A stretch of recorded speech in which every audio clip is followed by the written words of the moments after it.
The drummer who summoned spirits at midnight. In the hidden valley of Obudu, where hills whispered secrets to the wind and the trees bowed only to the gods, lived a boy named Ekong, a 8-year-old orphan with fire in his spirit and rhythm in his hands. He lived with his aunt, Ekayet, a revered herbalist and the village's keeper of ancient truths. Though stern, Ekayet had raised Ekong like her own, weaving stories of the ancestors into his dreams and warning him, again and again, never to drum after dark. But Ekong was different. Where others feared, he felt curiosity. Where others obeyed, he questioned.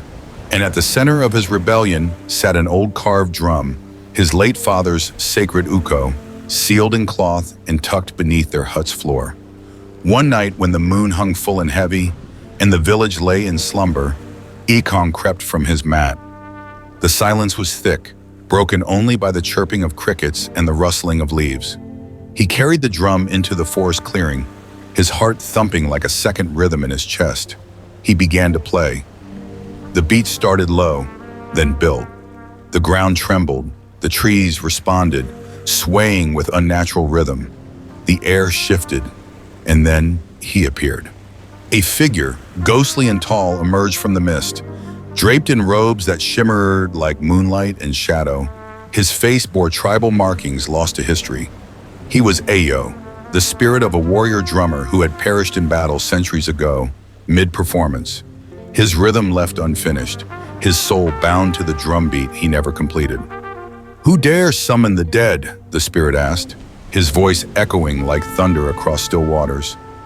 Ekong, though trembling, did not stop drumming. The rhythm flowed from somewhere deeper than his fingers, like an inheritance passed through blood. But spirits are not easily pleased.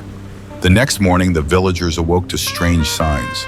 Footprints made of ash, crops wilting at the edges, children speaking in voices not their own. Panic spread. Chief Okon, the village leader, called a meeting. He recognized the pattern. This had happened before, long ago, when a curious drummer had dared to test the boundary between rhythm and realm. Akayeti, furious and terrified, confronted her nephew.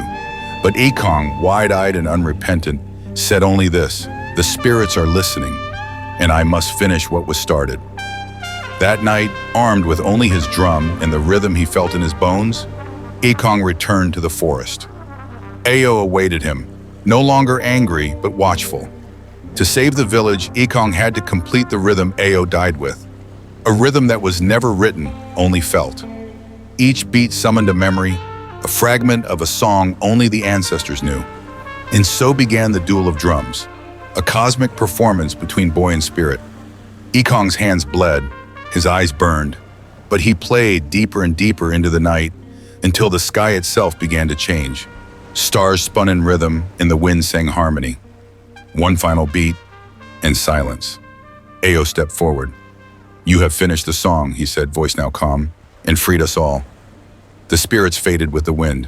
At dawn, the village found Ekong alone in the clearing, the sacred uko drum glowing softly in the light. The land was healed, the curse broken.